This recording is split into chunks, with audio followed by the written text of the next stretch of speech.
सलाम जेके। मैं हूं आपका मेज़बान इशफाक गौहर। आज दिसंबर की 3 तारीख के हफ्ते का दूसरा दिन है। उम्मीद है कि आप खैरियत से होंगे, सुबह की तैयारियों में लगे होंगे, रोज़मर्रा का कामकाज के लिए आप जाएंगे। लेकिन हम आपके सामने सुबह सुबह जब ब्रेकफास्ट टेबल पर आए हैं तो आपको फटाफट से अपडेट करेंगे जम्मू कश्मीर के मौजूदा सियासी, समाजी और इक़्तिसादी सूरत हाल से। न सिर्फ जम्मू कश्मीर के हालात वाक़ात पर हमारी नज़र रहेगी और आपको खबर तह तक बताएंगे, बल्कि आलमी सतह पर जो कुछ चल रहा है उस पर भी हमारी नज़र रहेगी। और आज वादा आपसे कि आज कोशिश करेंगे कि आज आखिरी 10 से 15 मिनट आपके साथ भी हम दे पाए ताकि आपकी आवाज़ को हुकूमती इदारों तक भी पहुंचाया जा सके। रियासत की नौमुंतखबा हुकूमत है और हुकूमत के सामने अपने मसाइल रखने का एक सुनहरी मौका होगा। आखिरी 10 मिनट आपके सामने होंगे जब हम आपके फ़ोन कॉल्स के ज़रिए से आपके साथ गुफ्तगू करेंगे। आज बड़ी कोशिश करेंगे कि आपके साथ रब्ता हो पाए आखिरी 10 मिनट में। क्योंकि बड़ी खबर श्रीनगर से आ रही है, उस पर ज़रूर आएंगे, लेकिन फटाफट से आपको बताते चले कि आप हमारे साथ ज्वाइन करेंगे हमारी राब्ता साइट फेसबुक, यूट्यूब, ट्विटर और हमारी ऑफिशियल वेबसाइट पर, जहां पर खबर, तजिया और तबसरा हर पल आप देख रहे हैं। और यहीं पर रिश्ता हमारा और मजबूत होता है, क्योंकि हमारे प्रोग्रामों के बारे में और आसपास के हालात वाक़ात से आप हमें बाखबर करते हैं इनबॉक्स में आकर, पर्सनल मैसेज के ज़रिए से। तो यह सिलसिला ज़रा जारी रखिएगा और हमें अपडेट भी करते रहिएगा और प्रोग्रामों के बारे में स्पेशली ज़रूर अपडेट कीजिएगा। फिलहाल प्रोग्राम का टाइप फॉर्मेट है, पहले पड़ाव पर हिस्ट्री ऑफ द डे, और हिस्ट्री ऑफ द डे रखेंगे आपके सामने आसिफ रशीद मेरे साथ स्टूडियो में मौजूद है। फटाफट से खबर का आगाज हिस्ट्री ऑफ द डे के साथ, जिसके बाद खबरों का पिटारा खुलेगा और आज सीधे श्रीनगर चलेंगे जहां पर सबसे बड़ी खबर इस वक्त सामने आ रही है। लेकिन उस पर आने से पहले हिस्ट्री ऑफ द डे। खुशामदीद, गुड मॉर्निंग, इस्तकबाल, आप सबका बहुत बहुत शुक्रिया। तमाम लोग जो मुख्तलिफ इलाकों से हमें ज्वाइन करते हैं, आप सबका बहुत बहुत स्वागत है। 8:36, 10 बजे तक हम और आप साथ साथ रहेंगे। प्रोग्राम सलाम जेके का फॉर्मेट के मुताबिक आगाज होगा हिस्ट्री ऑफ द डे के साथ। इतिहास के पन्नों में आज के दिन की अहमियत क्या है, महत्व क्या है, जरा इस पर जाते हैं। और हिस्ट्री ऑफ द डे में आज यानी दिसंबर की 3 तारीख है, साल 2024, साल 1967 में आज ही के दिन भारत का पहला रॉकेट रोहिणी RH-75 थंबा से लॉन्च किया गया। ये साइंसदानों के लिए और भारत के लिए, खास तौर से उन तमाम लोगों के लिए जो साइंस की दुनिया में भारत को आगे ले जाना चाहते हैं, उनके लिए बड़ा दिन था। मशरकी पाकिस्तान में, या जो वेस्टर्न पार्ट था पाकिस्तान के, वहां पर भारत और पाकिस्तान के दरमियान जो युद्ध था 1971 का, या जो वॉर थी, उसकी शुरुआत आज के दिन हुई। 1999 में चेचनिया के गोरिल्लों ने आज के दिन 250 रूस के सैनिकों को आज के दिन हलाक किया। और ये बहुत बड़ा हमला चेचनिया का रूस के ऊपर था और उसके बाद दोनों देशों ने एक साथ आने का भी उसके बाद फैसला किया। 2001 में गजा पर इजराइल के हमले में यासिर अराफात का हेलीकॉप्टर गिरकर तबाह आज के दिन हुआ, नुकसान से बचे। 1959 में भारत और नेपाल ने आज ही के दिन गंडक, आबपाशी और बिजली प्रोजेक्ट के एग्रीमेंट पर दस्तखत किए। 1959 दिसंबर की 3 तारीख को 1994 में ताइवान में पहले आज़ाद बल्दियाती इंतखाबात, जो अर्बन लोकल बॉडीज़ के इंतखाबात थे, वो यहाँ पर पहली मरतबा हुए आज के दिन। इसके अलावा 1979 में भारत के शोहरत याफ्ता हॉकी खिलाड़ी मेजर ध्यानचंद का इंतकाल हुआ। आज के दिन निधन हुआ था उनका। आज जो भी उनकी सर्विसेज खास तौर से स्पोर्ट्स में रही हैं हॉकी के अंदर, और जो एक बड़ा नाम भारत का हॉकी के मैदान पर या हॉकी में बना, उसमें इनको क्रेडिट जाता है, इसलिए आज उनको याद किया जा रहा है। इसके अलावा 1999 में दुनिया के मशहूर गिटार नवाज चार्ली ली बर्ड का इंतकाल भी आज के दिन हुआ। आज के दिन इस दुनिया से चार्ली ली बर्ड चल बसे, बेहतरीन गिटारिस्ट थे। 1912 में तुर्की, मौजूदा वक्त में जिसको आप तुर्किया कहते हैं, बल्गारिया, सर्बिया, यूनान और मोंटेग्रो ने जंगबंदी मुआहदे पर दस्तखत किए। एक बहुत बड़ा एग्रीमेंट हुआ जिसके मुताबिक युद्ध को बड़े पैमाने पर जो अलग अलग जगहों पर नुकसान पहुंचा रहा था, उसको रोकने का फैसला हुआ। 1967 में दिसंबर की 3 तारीख को दक्षिण अफ्रीका में, या साउथ अफ्रीका के डॉक्टर क्रिश्चियन बर्नार्ड ने दुनिया का पहला हार्ट ट्रांसप्लांट का कामयाब ऑपरेशन आज के दिन किया। 1967 में दुनिया के किसी भी हिस्से में यह पहली हार्ट सर्जरी थी, और जो हार्ट ट्रांसप्लांट सर्जरी हुई वो कामयाब भी बाद में करार दी गई। 1990 में पाकिस्तान की सरकार ने नेशनल हाईवे अथॉरिटी आज के दिन बनाई। और 1828 में आज ही के दिन एंड्रू जैक्सन अमेरिका के 7वें सदर या राष्ट्रपति मुंतखब हुए, दिसंबर की 3 तारीख को। इतिहास के पन्नों में चंद बड़ी बातें, तारीख के आईने में अहम तरीन वाकयात हिंदुस्तान और आलमी तारीख में आपके सामने रखे हैं। फॉर्मेट के मुताबिक हमें आगे बढ़ना है और जैसे शुरुआत में आपको बताया है कि आज सिक्योरिटी से जुड़ी हुई कुछ खबरें आप तक पहुंचेंगी और शुरुआत में आपको श्रीनगर लिए चलेंगे। हिस्ट्री ऑफ द डे के बाद सीधा श्रीनगर, जहां पर एक बड़ा ऑपरेशन इस वक्त चल रहा है और तकरीबन 7 से 8 घंटे इस ऑपरेशन को हो चुके हैं, लेकिन अब से कुछ देर पहले एक मिलिटेंट के मारे जाने की तस्दीक की जा रही है, मगर ऑफिशियली इस पर लबकुशाई फौज या पुलिस ने अगरचे नहीं की है।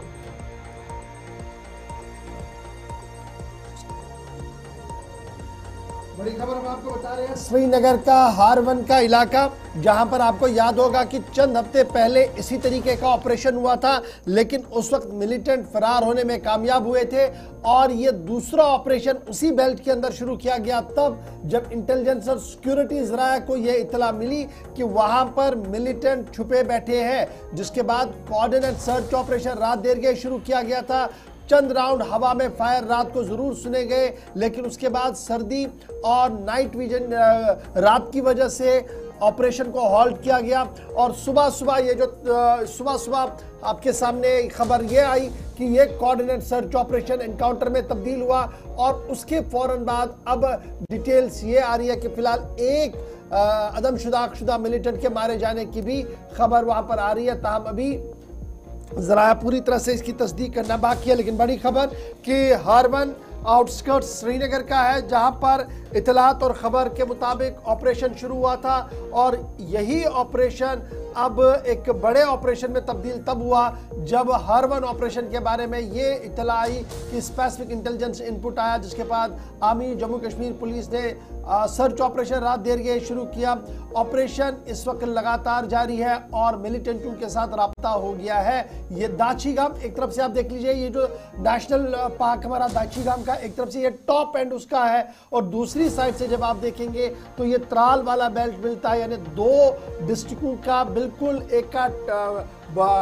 टेल एंड है, दूसरे का भी टेल एंड है on the top of the ये जो माउंटेन्स है, यहाँ पर ये इस वक्त ये ऑपरेशन जो है वो चलाया जा रहा है। सिक्योरिटी और इंटेलिजेंस इदारों ने शहर श्रीनगर स्पेशली हारवन के और जो रास्ते जा रहे हैं इस एनकाउंटर साइट के और जो रास्ते जाते हैं वहाँ पर सिक्योरिटी को टाइट कर दिया है और इब्तिदाई खबरों के मुताबिक सिक्योरिटी को काफ़ी सख्त इसलिए कर दिया गया है ताकि किसी तरीके का जानी और माली नुकसान यहाँ पर ना हो। रवा साल के दौरान शहरी श्रीनगर के अंदर अगर आप देखें तो ये दूसरा ऑपरेशन होगा। खानियार के अंदर इसी तरीके का एक ऑपरेशन हुआ था, इंतहाई मतलूब तरीन कमांडर वहाँ पर मारे गए थे और उसके फौरन बाद हारवन इलाके के अंदर यह दूसरी मरतबा है जब इस तरीके से ऑपरेशन शुरू किया गया है। तब अब की बार कहा गया कि कॉन्टैक्ट एस्टैब्लिश हो गया है, जो जोनल पुलिस हेडक्वार्टर की तरफ से भी बात सामने रखी गई, ऑपरेशन की तरफ से जो दूसरा प्रेस नोट नॉर्दर्न कमांड की तरफ से जारी किया गया उसमें भी इस बात की तस्दीक जो है वो कर दी गई है।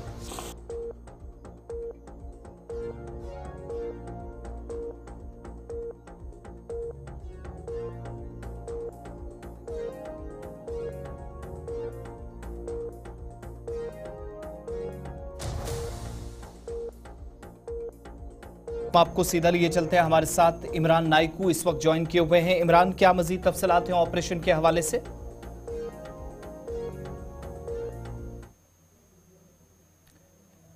चलिए इमरान के पास दोबारा चलेंगे, राब्ता मुनक़ता हुआ है। 2 back to back official confirmation जो हुई पुलिस की तरफ से और फौज की तरफ से इस ऑपरेशन के ताल्लुक से, दाचीगाम के जंगलाती इलाके के अंदर यह ऑपरेशन था और इब्तदाई रिपोर्ट्स जिसकी तस्दीक खुद फौज ने की जब ऑपरेशन शुरू हुआ तो कांटेक्ट एस्टैब्लिश हुआ, जिसका मतलब यह कि इलाके के अंदर जो मिलिटेंटों के मौजूद होने की इतलात थी वो मुसद्दिक़ा थी और इस इलाके के अंदर आखिरी इतलात मिलने तक जिसकी कंफर्मेशन खुद अथॉरिटीज कर रही हैं कि कार्रवाई अभी भी इस वक्त चल रही है। इमरान नाइकू श्रीनगर से हमें ज्वाइन किए हैं। आसपास के इलाके इस वक्त बंद किए गए, थोड़ी देर में वो तस्वीरें आप तक पहुंचेंगी जो रास्ते सील किए गए हैं। इमरान नाइकू हमारे साथ हैं। इमरान, क्या मजीद डिटेल्स हैं, क्या मुकम्मल तफसीलात हैं इस ऑपरेशन के हवाले से आपके पास?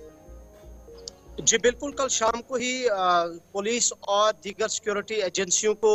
श्रीनगर के हारवन अपर रीचेस इलाकों में मिलिटेंटों के छुपने की इतलात मिली थी, इनपुट्स मिले थे और उन इनपुट्स की बुनियाद पर देर शाम तकरीबन रात के 11 बजे massive cordon and search operation शुरू किया गया और तकरीबन रात के 11:30 बजे cordon and search operation encounter में तब्दील हुआ और रात के करीबन 11:45 पर मिलिटेंटों ने सिक्योरिटी फोर्सेस की। इमरान, क्या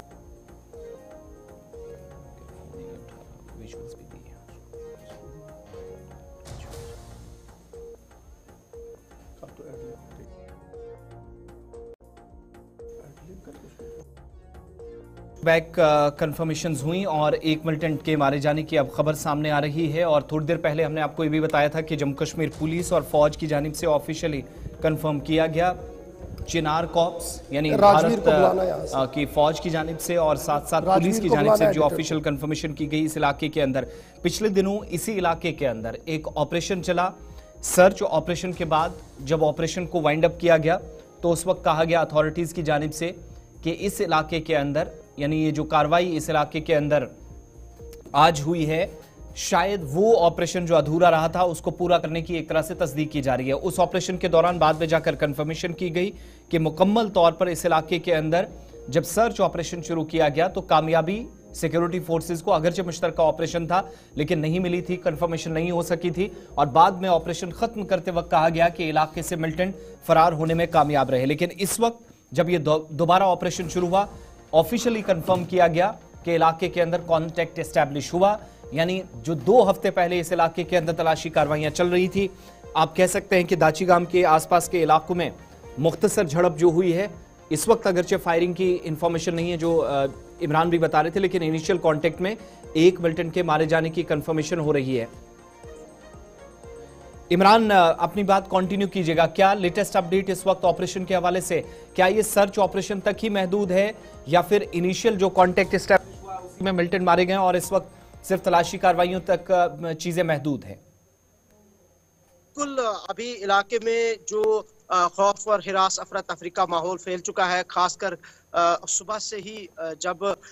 मकामी लोगों को पता चला कि इलाके में ऑपरेशन शुरू कर दिया गया है और इस वक्त जो है जो भी एंट्री और एग्जिट पॉइंट्स इस इलाके के हैं उनको बंद कर दिया गया है और खासकर जो लाल चौक से गुफकार की तरफ जाने वाला रास्ता और ढलगेट की तरफ जाने वाला रास्ता है और इन दोनों जंक्शंस पर सिक्योरिटी की हैवी डिप्लॉयमेंट की गई है और वहां से जो दरगाह से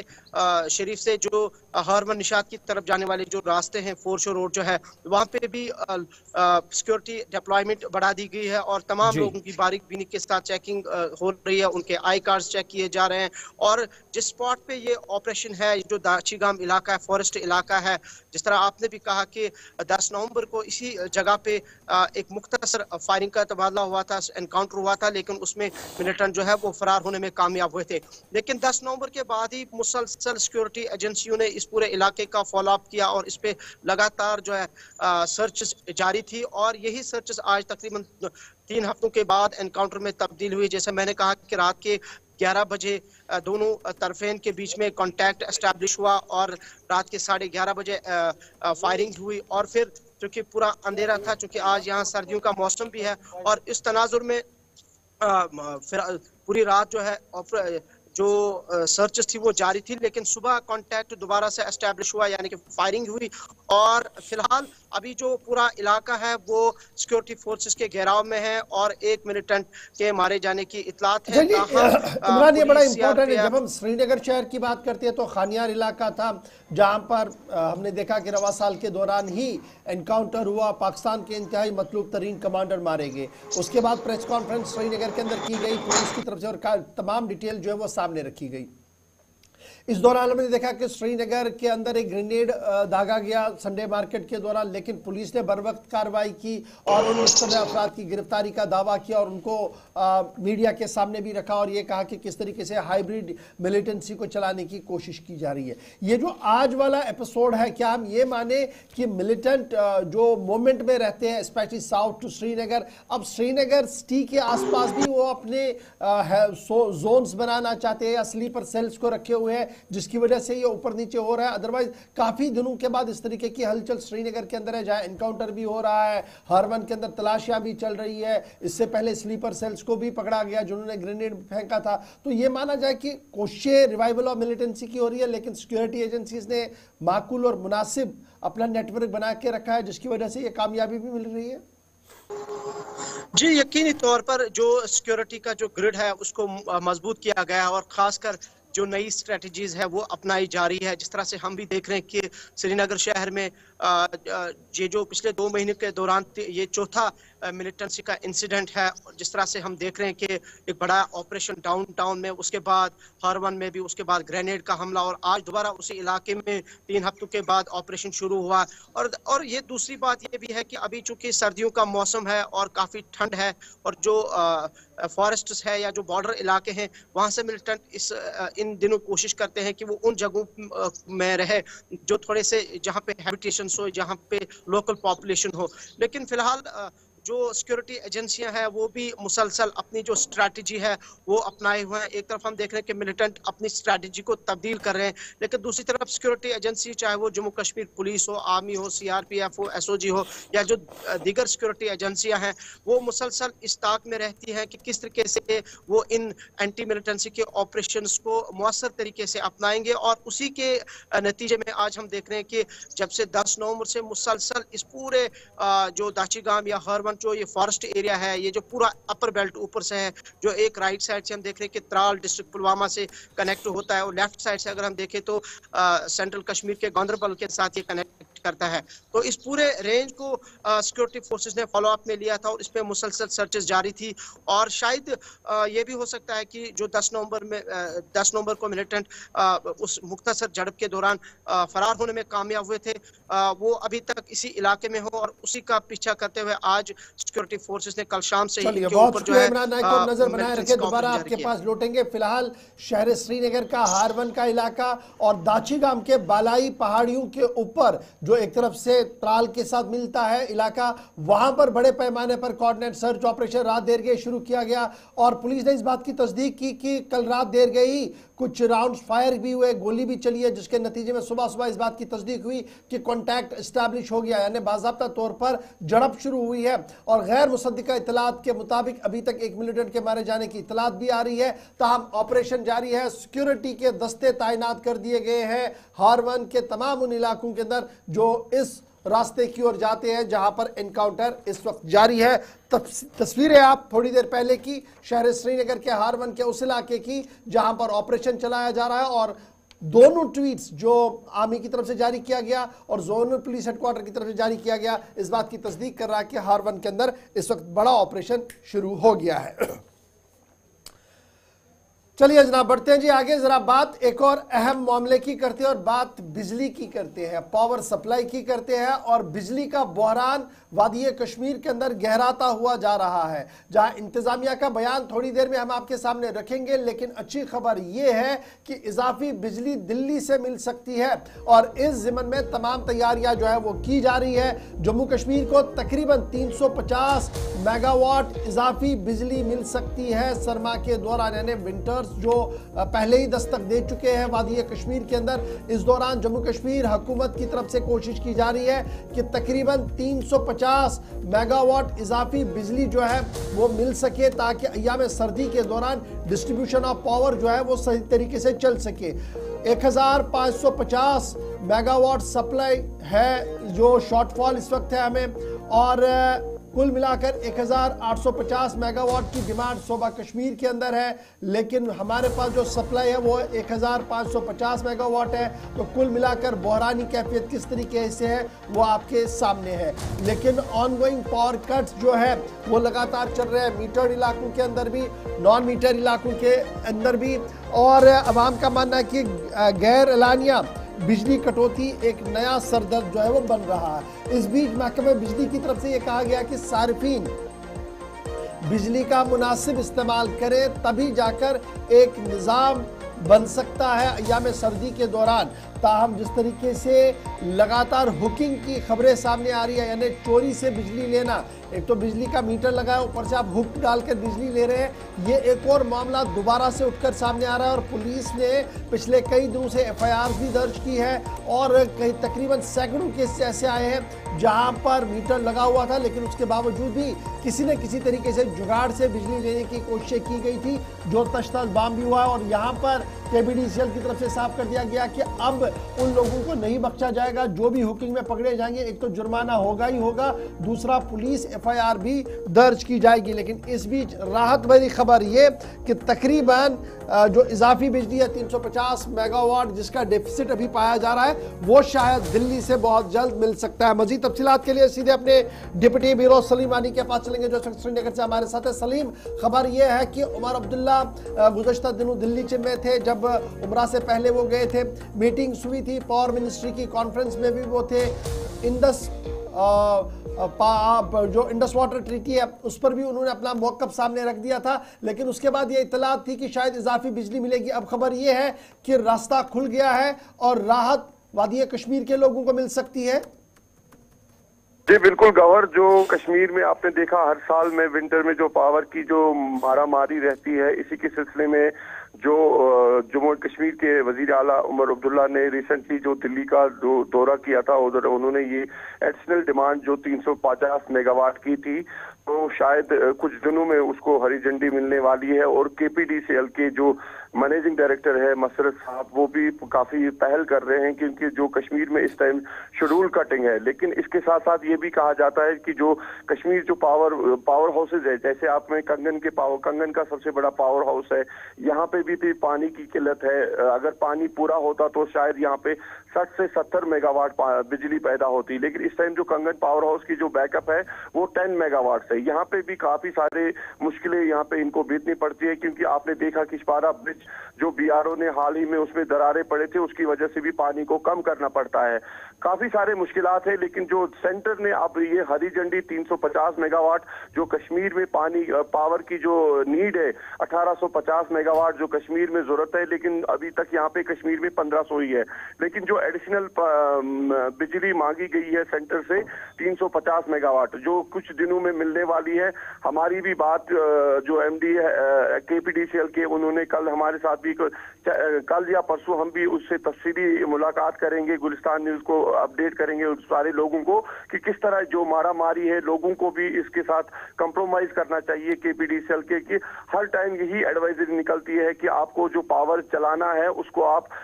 जेन्युइन तरीके से यूज किया जाए। साथ साथ जो कटलमेंट ही है जो कश्मीर में चाहे फार फ्लंग एरियाज है जहां पे भी कटलमेंट एडवाइजरी निकलती है उसमें भी लोगों को फिर दिक्कत उठानी पड़ती है कि पीछे से जब 1 घंटा ब्रेक होती है और रिसीविंग स्टेशन से 1 घंटा ब्रेक होती है, कुल मिला के अगर लोगों को बिजली मिलती है तो वो 1.5 से 2 घंटे मिलती है। इसी के सिलसिले में पूरी तरह से KPDCL भी लगा हुआ है, पूरी तरह से दिल्ली के साथ भी जो उमर अब्दुल्ला हुकूमत को राबता है। अब 2-3 दिन में इसको हरी झंडी मिलने वाली है जिससे काफी बेहतर बिजली में यहाँ पे राहत मिलेगी। सलीम, ये भी बताइएगा इस वक्त जब डिपार्टमेंट पर काफी ज्यादा बर्डन है, सप्लाई को यकीनी भी बनाना है, ये चीज भी डिपार्टमेंट को इंश्योर करनी है, तो चीजें मैनेज कैसे हो रही हैं जब डिमांड और सप्लाई के बीच भी काफी ज्यादा गैप है जिसको शायद इस वक्त शायद उसको फिल कर पाना बहुत मुश्किल है और बहुत बड़ा चैलेंज भी डिपार्टमेंट के सामने। बिल्कुल आसिफ, आपको मैं एक एग्जांपल देता हूं। जो गांधरबल डिस्ट्रिक्ट है, गांधरबल डिस्ट्रिक्ट में आपको 3 पावर हाउस है, Sumbal power house, Ganderbal power house, कंगन पावर हाउस। लेकिन कल एग्जीक्यूटिव इंजीनियर गांधरबल जो डिस्ट्रिक्ट का है KPDCL का, उसका यही कहना था कि एक हफ्ते में 18 ट्रांसफार्मर डैमेज हुए जो ओवरलोडिंग से हुए हैं। इसमें लोगों को भी विंटर में KPDCL डिपार्टमेंट है उनके साथ पूरी तरह से मुभावत करनी चाहिए कि पावर को आप उसी तरह यूज करो जितना आपको जरूरत है। जब आप घर में पावर आप बॉयलर भी चलाओगे, हीटर भी चलाओगे, बाकी सारे वो भी इलेक्ट्रिक जो इक्विपमेंट्स है वो भी चलाओगे तो कहीं ना कहीं वो KPDCL के लिए बड़ी परेशानी है। इसी के साथ साथ मैंने कल ही बात की थी जो इनके MD साहब है, उनका यही कहना है अगर लोग हमारे साथ देंगे तो कहीं ना कहीं बहुत सी राहत मिलेगी। अपनी तरफ से तो डिपार्टमेंट करता है लेकिन लोगों को भी सामने आने की जरूरत है। ताउन की अपील मुसलसल KPDCL और JPDCL की जानिब से की जा रही है। सलीम वानी, बहुत बहुत शुक्रिया हमारे साथ रहने के लिए और इस प्रोग्राम में तफसीलात फराहम करने के लिए। ये तो एक बात है, बिजली के हवाले से जब बात हो रही है तो इससे पहले हम ब्रेक पे जाएं, एक और चीज भी बताना आपको जरूरी है कि डिपार्टमेंट अब आप इसको या तो एक्सक्यूज कहें लेकिन वक्ती तौर बचने की भी ज़रूरत है और कैसे इकदाम किए जाएं वो भी साथ साथ तफसीलात शेयर की जाती हैं। आज के वक्त में बिजली का जो बहरान है शदीद किस्म का या गहराता चला जा रहा है। इस दौरान जो नुकसान मुख्तलिफ इलाकों के अंदर होता है, ट्रांसफार्मर्स का जलना, तरसीली लाइनें कहीं पर खराब होना, मुरम्मती काम डिपार्टमेंट्स की तरफ से जो हाथ में खासतौर से केपीडीसीएल और जेपीडीसीएल जो हाथ में लेता है, इसमें सिर्फ कश्मीर प्रोविंस के अंदर रोजाना तकरीबन अथॉरिटीज के इस बयान को अगर सही माने तो 50 डिस्ट्रीब्यूशन ट्रांसफार्मर्स को नुकसान पहुंचता है डेली बेसिस पे। एक बात, इसके अलावा काम पर तकरीबन डेली बेसिस पे 2 से 2.5 लाख का खर्चा आता है। डेली बेसिस पे जो लागत कुल है डिपार्टमेंट जो इस्तेमाल करता है या जो मुख्तलिफ इलाकों के अंदर मुरम्मती काम हाथ में लिए जाते हैं, उस काम को ठीक करने के लिए सिर्फ नवंबर में अब तक के सरकार के या डिपार्टमेंट के आदाद शुमार के मुताबिक 1000 से ज्यादा डीटीज को या जो डिस्ट्रीब्यूशन ट्रांसफार्मर्स हैं उनको नुकसान पहुंचा है। एक महीने के अंदर 1000 के करीब ट्रांसफार्मर्स, उसको आप मल्टीपल कर लीजिएगा, रोजाना बेसिस पे 2 से 2.5 लाख रुपए और 50 डिस्ट्रीब्यूशन ट्रांसफार्मर्स को डेली बेसिस पे नुकसान पहुंचना, वो मंथली बहुत ज्यादा हो जाता है। यानी एक तरफ हम डिपार्टमेंट का कह रहे हैं कि इजाफी बोझ या फिर दिल्ली से मजीद मदद लेने की कोशिश, और दूसरी तरफ अथॉरिटीज जो ऑलरेडी नुकसान उठा रही हैं उससे कैसे बचा जाए। इस वक्त डिपार्टमेंट के मुताबिक 1043 डिस्ट्रीब्यूशन ट्रांसफार्मर्स जो अलग अलग मकामात पर लगे थे नवंबर के महीने में खराब हुए, लेकिन जो रेस्टोर किए गए, जो साथ साथ लाइनें ठीक भी की गई, 1035 के आसपास इनकी तादाद बनती है अथॉरिटीज के स्टेटमेंट के मुताबिक। और डेली बेसिस पे अखराजात अगर मानकर चलें तो डिपार्टमेंट इस बहरान से निकलने की कोशिशों के बीच दिल्ली से मजीद या मुतलका वजारत से मजीद मदद तलब कर रहा है। लेकिन जम्मू कश्मीर के अंदर इस नुकसान से जो विंटर्स अभी जब आप हार्श विंटर्स में चले जाएंगे, चिल्ला कलान का आगाज होगा, बर्फबारी शदीद किस्म की होगी निचले इलाकों में भी, तो उस वक्त शायद परेशानियां मजीद बढ़ेंगी। और इसलिए बिजली का ये बहरान जिससे बाहर निकलना उतना ही बड़ा चैलेंज है जितना बाकी सेक्टर्स में डिपार्टमेंट या मौजूदा उमर अब्दुल्ला की गवर्नमेंट या लेफ्टिनेंट गवर्नर एडमिनिस्ट्रेशन के सामने एक बहुत बड़ा चैलेंज या एक पहाड़ की मानिंद साबित हो रहा है। वक्त एक छोटे से ब्रेक का है, 9 बज रहे। ब्रेक के उस पार भी अवामी मसाइल पर गुफ्तो शनीद का सिलसिला जारी रहेगा, कुछ और खबरें आप तक पहुंचेंगी। एक और खास मेहमान हमारे साथ इस प्रोग्राम में ज्वाइन करेंगे। वो जो स्पेशल सेगमेंट हमारा चला है जम्मू कश्मीर के ताल्लुक से, उस पर डिटेल जरा और खंगालेंगे और आदादोशुमार आपके सामने रखेंगे। इसके अलावा बात मरकज के ज़ेर इंतजाम जम्मू कश्मीर के साथ साथ लद्दाख की भी होगी, क्योंकि लद्दाख को लेकर सियासी हलचल काफ़ी ज़्यादा है। दारुल हुकूमत दिल्ली के अंदर मुज़ाकराती अमल बैक टू बैक चल रहे हैं। आज और कल क्या पेशरफ्त होनी है इस ताल्लुक से आपको डिटेल्स देंगे। और जम्मू कश्मीर के अंदर काबीना में तौसी होगी या नहीं, इस पर जवाब या मुकम्मल तफसीलात ब्रेक के उस पार हमारे साथ रहेंगे।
चलिए जनाब, ब्रेक के बाद दोबारा इस्तेकबाल प्रोग्राम आप देख रहे हैं जी सलाम जेके, और सलाम जेके में खबरों के सफर को बढ़ाते हैं। फटाफट से आगे जरा बात दिल्ली की करते हैं, क्योंकि दिल्ली के अंदर शाम 5 बजे सबकी नजरें वजारत दाखिला पर रहेंगी, क्योंकि वजारत दाखिला के अंदर अहम तरीन इजलास होने जा रहा है, जिसमें मंदुबीन को तलब किया गया था और मामला यूनियन टेरिटरी लद्दाख का है। और ये बात काबिल जिक्र है कि लद्दाख की लीडरशिप के साथ आज एक बार फिर मुज़ाकरात का दौर शुरू होने जा रहा है। हाई पावर पैनल जो लद्दाख का है वो आज शाम 5 बजे मुलाकात करने जा रहा है। नॉर्थ ब्लॉक के अंदर इस इजलास को बुलाया गया है। तकरीबन 17 मेंबर है डेलीगेशंस के, जो गवर्नमेंट ऑफ इंडिया के रिप्रेजेंटेटिव्स के साथ आज मुलाकात करेंगे, जिनमें वजीर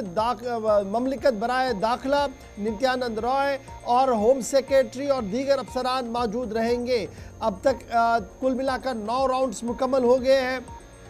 9 बार दिल्ली और लद्दाख की लीडरशिप के बीच मुज़ाकरात हुए और ये 10वां राउंड होगा जो आज शाम 5 बजे होने जा रहा है। लास्ट मीटिंग जो थी वो 4 मार्च को हुई थी। उसके बाद लगातार आपको याद होगा सूरत हाल किस तरीके की बन रही है। लेकिन लद्दाख की आवाम क्या कुछ कह रही है, लद्दाख की जो यूनाइटेड लीडरशिप दिल्ली आई है, उनका मानना है कि लद्दाख के लिए स्टेटहुड का दर्जा, जिसको लेकर पहले बीजेपी ने अपना मौक़िफ़ साफ कर दिया है कि शायद ये मुमकिन ही नहीं है। उसके साथ साथ सेफ गार्ड मांगा गया, जिस 6 शेड्यूल के तहत जो कॉन्स्टिट्यूशन ऑफ इंडिया का 6ठा शेड्यूल है उसके तहत सेफ गार्ड मांगा गया है। और साथ साथ पब्लिक सर्विस कमीशन के कयाम, लोकसभा की 2 नशस्तें और साथ साथ लेह और करगिल के अंदर इजाफी जिलों की मांग भी रखी जा रही है। अब ये पब्लिक सर्विस कमीशन वाला मामला इसलिए भी बड़ा इंपॉर्टेंट है कि साल 2019 के बाद जो पीएसए के तहत भर्तियां होनी थी लद्दाख के अंदर वो हो नहीं पा रही है, क्योंकि बराह रास्त पीएसए का इतलाक वहाँ लद्दाख के लिए अलहदा तौर पर नहीं है। तो इसलिए ये भी एक बड़ा मसला वहाँ पर बन रहा है। इस बीच लेफ्टिनेंट गवर्नर के मुशीर आला चीफ एडवाइज़र वहाँ मौजूद रहेंगे। हिल काउंसिल के दोनों चेयरमैन वहाँ पर मौजूद रहेंगे। मेंबर पार्लियामेंट वहाँ पर मौजूद रहेगा। उसके अलावा हिल जो करगिल डेमोक्रेटिक अलायंस और लद्दाख का जो अलायंस है उनके नुमाइंदे और शुरका भी पिछले 3 दिन से दिल्ली के अंदर है, जहाँ कल भी यूनाइटेड मीटिंग की गई थी, जिसमें चार्टर को सेट किया गया था कि आज जब मीटिंग होनी है तो क्या क्या बातें होनी है, कौन बात करेगा, कैसे बात करनी है, तमाम तर चीज़ें जो है वो तय कर दी गई है। सीधे दिल्ली चलेंगे, ताबिश कमाल हमारे साथ है इस बड़ी खबर पर। ताबिश, लद्दाख की लीडरशिप पिछले 2-3 दिन से लगातार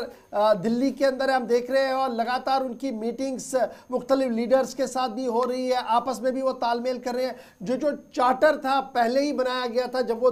लद्दाख से निकले थे, क्या वही चार्टर सेट डिमांड्स रहेंगी या एजेंडा में कोई तब्दीलियाँ, या क्या सरकार की तरफ से एजेंडा रखा गया कि आज इन 4 मुद्दों पर, इन 2 मुद्दों पर बात हुई, कोई एजेंडा सर्कुलेट किया गया? आपके पास कोई इत्तला इस बारे में? बिल्कुल, देखिए मैं आपको गौहर साहब बता दूं, पिछले 2 दिन से ये एनडीए और केडीए के तमाम जो मेंबर्स हैं वो दिल्ली में डेरा डाले हुए हैं। और आज जो जराये के हवाले से हमारे पास खबर आई है, आज सुबह 11 बजे एमओएस होम मिनिस्टर या जो गृह राज्य मंत्री हैं नित्यानंद राय के साथ 11 बजे करीब ये लोग आज मीटिंग कर सकते हैं। इसमें कुछ तब्दीली जरूर हुई है। समय की जो टाइम है वो 11 बजे का इस वक्त फिलहाल बताया जा रहा है, हालांकि पहले शाम 5 बजे का बताया जा रहा था। लेकिन अब जो हमारे पास जराये के हवाले से खबर आई है वो अभी थोड़ी देर में ये मीटिंग होनी है। हालांकि पार्लियामेंट सेशन चल रहा है, तो ऐसे में ये कह पाना बहुत मुश्किल होगा कितना समय रहेगा और कितनी देर तक ये मीटिंग चलेगी। दूसरी तरफ से जो गृह मंत्रालय में यानी होम मिनिस्ट्री में जो हमारे सोर्सेज हैं उनके मुताबिक हमें पता चला है कि आज जो मीटिंग है वो बहुत अहम है और इस मीटिंग के दौरान कई अहम फैसले भी लिए जा सकते हैं, जिसमें 3 बातें बहुत अहम मानी जा रही हैं। पहली बात तो ये है कि लद्दाख पब्लिक सर्विस कमीशन की जिसकी डिमांड की जा रही है उस पर सरकार अपना जो रुख है वो साफ कर सकती है आज। दूसरा, जो बेरोजगारी की बात लगातार वहां पर उठ रही है या 6 शेड्यूल की बात उठ रही है, 371 की बात उठ रही है, उनको लेकर के आज बातचीत यहाँ पर कुछ रास्ते निकल सकते हैं। लेकिन 2 जो अहम मसले हैं, पहला बात तो ये है कि असेंबली पूरी तरह से उसे स्टेटहुड का दर्जा मिलना चाहिए। जी इसमें जो है वो है लोकसभा और राज्यसभा की सीटों को लेकर के। यानी कि जो मेंबर्स दिल्ली पहुंचे उनका कहना ये है कि लेह की सीट अलग होनी चाहिए और कारगिल की सीट अलग होनी चाहिए। इस पर अभी पेच फंसा हुआ है। एक उनकी डिमांड और है कि राज्यसभा की भी एक सीट होनी चाहिए, क्योंकि राज्यसभा में हमारा एक नुमाइंदा जरूर होना चाहिए। यानी कि 3 मेंबर ऑफ पार्लियामेंट लद्दाख से आने चाहिए, 2 लोकसभा के लिए और एक राज्यसभा के लिए। साथ ही असेंबली होनी चाहिए वहां पर। 370 हटने के बाद से चूंकि जम्मू कश्मीर की तरफ से जो लगातार कहा गया है कि जम्मू कश्मीर का स्टेटहुड का दर्जा बरकरार कर देना चाहिए, उसको बहाल करना चाहिए, उससे अलग हट करके अब लद्दाख के लोगों की डिमांड ये है कि अब हमें स्टेटहुड मिलना चाहिए, क्योंकि जम्मू कश्मीर के लोग अपने लिए मांग रहे हैं, ना कि लद्दाख के लिए मांग रहे हैं। ऐसे में लद्दाख को 370 हटने के बाद से 371 के तहत राज्य का पूर्ण दर्जा मिलना चाहिए। साथ ही उनकी और भी कई डिमांड्स हैं जिनको लेकर के आज वो होम मिनिस्ट्री पहुंच रहे हैं। ये पूरा डेलीगेशन है जिसमें 2 सरकार के नुमाइंदे, 8 एलडीए के, 8 2-3 चीजें बड़ी क्लियर है। एक, जहां तक सीट्स की डिमांड है कि लोकसभा के लिए 2 सीटें होंगी, राज्यसभा के लिए, ये तो तभी होगा जब डिलिमिटेशन होंगी, परिसीमन का पूरे देश में होगा, तभी होगा, तब तक ये पॉसिबल ही नहीं है। 371 पर कल से ज़बरदस्त चर्चा चल रही है कि मरकज़ शायद 371 को ध्यान में रखते हुए कुछ चीज़ें पेशकश कर सकती है। क्या इस ज़िमन में कोई बात आपको वजारत दाखिला से बात पता लगी है कि 371 के कौन कौन सी चीज़ें हैं जो ऑफर आज की जा सकती हैं? बिल्कुल, देखिए गौहर साहब, चूंकि ये लोग लगातार ये मांग कर रहे थे कि 6 शेड्यूल हमें मिलना चाहिए, इनकी फर्स्ट जो डिमांड है वो 6 शेड्यूल की है। लेकिन ऐसे में अगर वजीर दाखिला की तरफ से 371 की कुछ चीजें, जिसमें कुछ जो जराये के हवाले से खबर आई है उसमें कुछ चीजें ऐसी हैं जो हो सकता है कि आज रखी जाए। हालांकि चूंकि बहुत क्लियर चीजें समझ में नहीं आ पा रही हैं, सरकार कुछ अपना रुख साफ नहीं कर रही है। सरकार के जो नुमाइंदे हैं जो होम मिनिस्ट्री में है, वो आज जब मीटिंग में बैठेंगे, हमें उम्मीद ये है कि हम 12 या 1 बजे तक ये थोड़ा सा अपडेट ले पाएंगे। बहुत शुक्रिया अस्ताबिश कमाल दिल्ली से ज्वाइन करने के लिए। 5 बजे का शेड्यूल था, वो रिशेड्यूल कर दिया गया। लगभग 11 सवा 11 बजे के आसपास ही दिल्ली के अंदर वजारत दाखिला के अंदर अहम तरीन इजलास होगा। देखना होगा कि लद्दाख की लीडरशिप जब वहाँ पहुँचेगी, बाहर आएगी, तो बॉडी लैंग्वेज उनका किस तरीके का होगा, क्योंकि बीच में काफ़ी वक्त हो चुका है जब लास्ट मीटिंग ऑफिशियल हुई थी। आज दोबारा वो दिल्ली के अंदर है। 371 एक की बात हो रही है, 371 की बात हो रही है, 6 शेड्यूल की मांग हो रही है। इस बीच मरकज क्या कुछ दे पाएगा, लद्दाख की लीडरशिप क्या कुछ ले पाएगी, एक बहुत बड़ा सवाल यहाँ पर है, और इस सवाल का जवाब लगभग आज बाद दोपहर तक सामने आ सकता है। फटाफट से जरा जम्मू कश्मीर के हालात वाक़ात से आपको रूबरू करवाते हैं और बात जरा काबीना की भी करते हैं, जहाँ पिछले कई दिनों से काबीना में तौसी की खबरें सामने आ रही थी, और ये खबर सामने आ रही थी कि कांग्रेस को शायद काबीना में जगह मिल सकती है, और मुज़ाकरात जो है वो लगातार चल रहे हैं। इस बीच रियासती कांग्रेस कमेटी के सदर ताक़रीर हमीद कर्रा ने बयान देते हुए साफ कर दिया कि तौसी का मामला फिलहाल कहीं नजर नहीं आ रहा और मुज़ाकरात कहीं पर भी नहीं चल रहे। अगर मुज़ाकरात नहीं है तो इसका मतलब साफ है। एक और चीज़ जो उन्होंने अपने बयान में कही कि हम काबीना में नहीं हैं मगर हुकूमत के हिमायती हैं, यानी हुकूमत को वो सपोर्ट कर रहे हैं, जो पहले से अनाउंसमेंट हुई थी। जब आपको याद होगा कि 16 तारीख के बाद से 1.5 माह कबल जो पेशरफ जम्मू कश्मीर के अंदर पॉपुलर गवर्नमेंट बनाने को लेकर हुई थी, लेकिन मरकज़ के ज़ेर इंतज़ाम इलाके में ये जो बार बार कहा जा रहा था कि पहली नहीं तो दूसरी बैठक जब होगी तो कांग्रेस को भी उसमें जगह मिल सकती है, इस पर फिलहाल सस्पेंस बरकरार है और एक तरह से क्लैरिटी भी है कांग्रेस की जानिब से। खासतौर से तारिक हमीद कर्रा के इस बयान के मुताबिक किसी भी तरीके से रियासती सतह पर या यूटी लेवल पर कोई मुज़ाकराती अमल इस हवाले से नहीं है। कांग्रेस जो आज के वक्त में कैबिनेट का पार्ट नहीं है, गवर्नमेंट को सपोर्ट डायरेक्टली कर रही है, लेकिन स्टेट लेवल पर बातचीत चल रही है। इन तमाम बातों को उनकी जानिब से खारिज कर दिया गया, क्योंकि मुतअद्दिद रिपोर्ट्स आई थी कि मुज़ाकराती अमल चल रहा है। नेशनल कॉन्फ्रेंस के साथ अगली मीटिंग होगी तो शायद उसमें तारिक हमीद कर्रा और बाकी लोगों का नाम,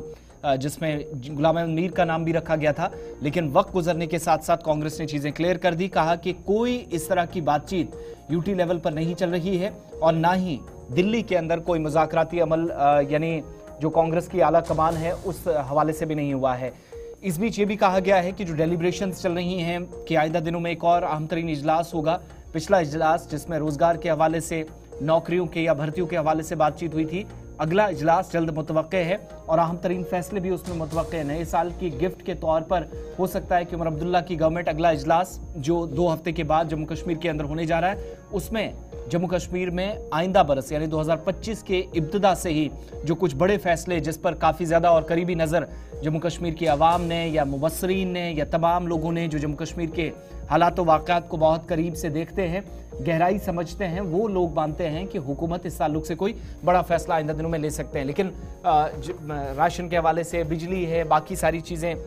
जो इंतखाबी मंशूर में भी उमर अब्दुल्ला गवर्नमेंट ने क्लैरिटी की है अपने थॉट्स को लेकर, मगर कांग्रेस काबीना में होगी या नहीं, इसको लेकर फिलहाल किसी तरह की कोई बातचीत या कोई डेलिब्रेशंस हो रही हैं कांग्रेस की जानिब से, इस ताल्लुक से कोई भी बात नहीं की गई है, इनकार कर दिया गया है, मुज़ाकराती अमल कोई नहीं चल रहा। ये तो एक बात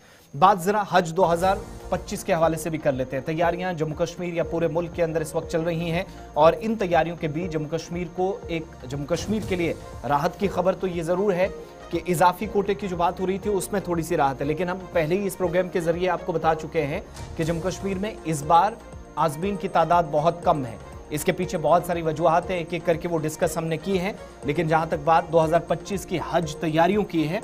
तो इस बार जम्मू कश्मीर के अंदर 13 प्राइवेट टूर ऑपरेटर्स हैं जिनके लिए सीटें मुख्तस की गई, जिन्होंने सीटें मुख्तस की, और कुल मिलाकर आज के वक्त में भारत सरकार ने 700 नशिस्तें अलॉट की हैं। और यूटी लेवल पर जो कैटेगरी होती है 1, 2, 3, जम्मू कश्मीर कैटेगरी 1 में आई है, एक जुमरे में आया है जहां पर उसको इजाफी सीटें इस बार मिलने के पहले से इम्कान थे, मिली तो जरूर है, लेकिन इशफाक भाई से तशवीश ये है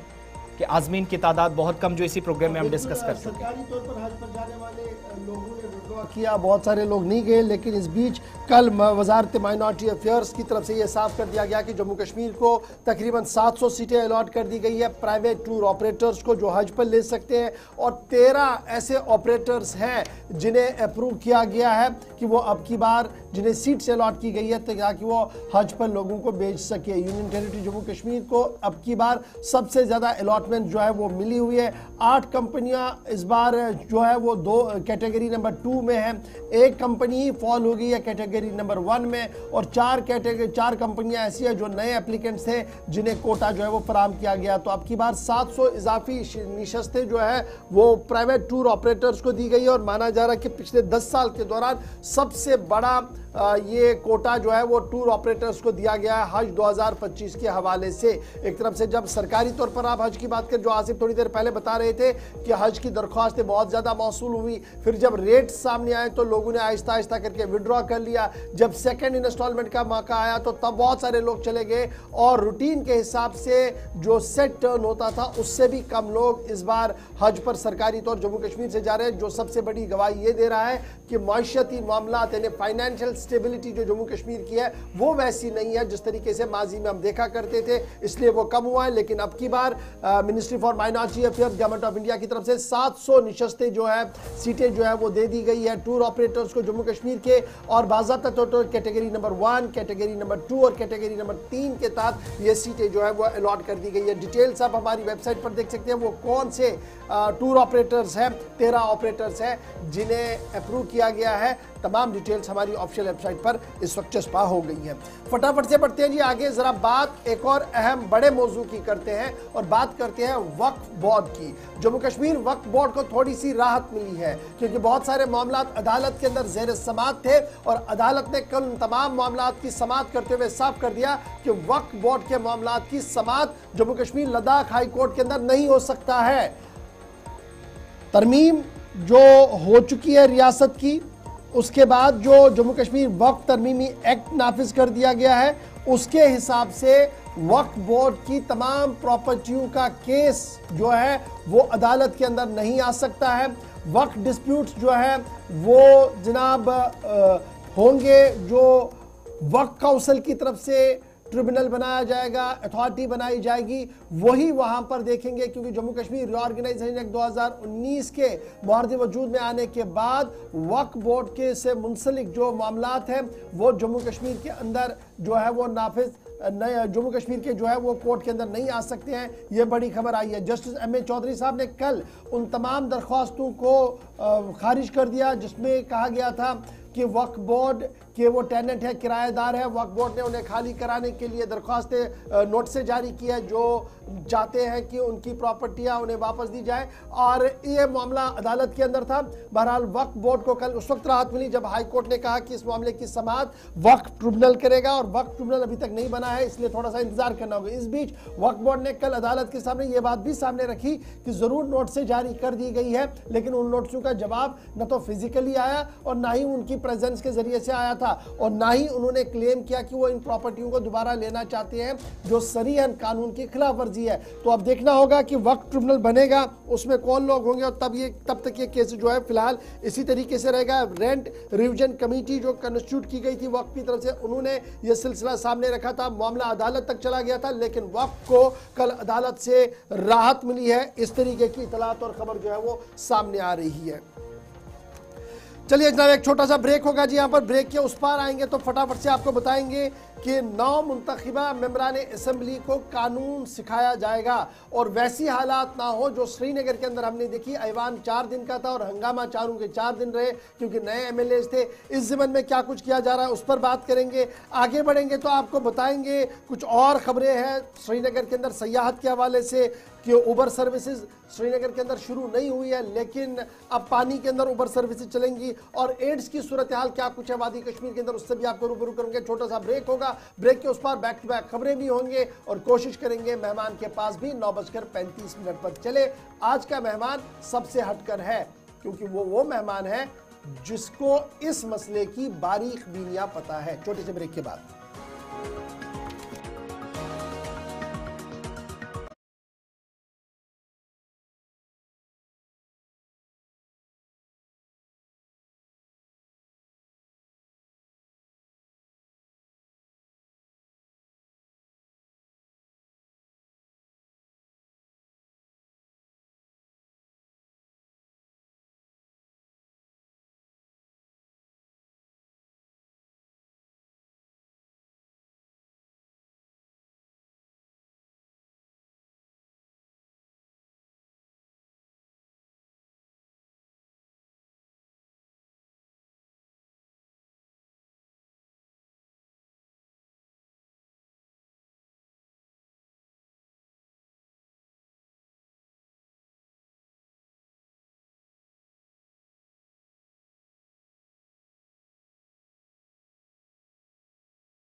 ब्रेक के बाद इस्तकबाल आप सबका आखिरी पड़ाव में हम दाखिल हुए हैं। थोड़ी देर में एक खास मेहमान हमारे साथ ज्वाइन करेंगे, यानी प्रोग्राम का एक स्पेशल सेगमेंट या एक खास हिस्से के तौर पर एक और मेहमान से आपकी मुलाकात करवाते, मगर उससे पहले चंद एक खबरें या अहम तरीन मालूमात अब तक इस प्रोग्राम में पहुंचेंगी और कोशिश रहेगी अगर वक्त बचा तो आप लोगों की कॉल्स भी इस प्रोग्राम में शामिल की जाएंगी। बात जम्मू कश्मीर असेंबली के हवाले से और उसके बाद एक बड़े प्रोजेक्ट के ताल्लुक से बात करेंगे जिस पर नाराज़गी भी है, हुकूमत अपनी जगह तैयारियाँ कर चुकी हैं, उस पर थोड़ी देर में बात। मगर जम्मू कश्मीर असेंबली के 9 मुंतखब अरकान या जो MLAs आपके मुख्तलिफ इलाकों के अंदर है, 90 असेंबली कॉन्स्टिट्यूंसीज़ के अंदर जिनको नुमाइंदगी का मौका मिला है, उनके लिए बाज़ाब्ता तौर पर तरबियती प्रोग्राम का एक सिलसिला जो है वो जम्मू कश्मीर असेंबली के अंदर शुरू होगा और यूनियन टेरिटरी के अंदर तमाम MLAs जिनकी तादाद 51 है, जो नए MLAs हैं, इनको अलग अलग इलाकों के अंदर, आप सबको याद होगा पहला सेशन जब 4 से 8 नवंबर तक हुआ था,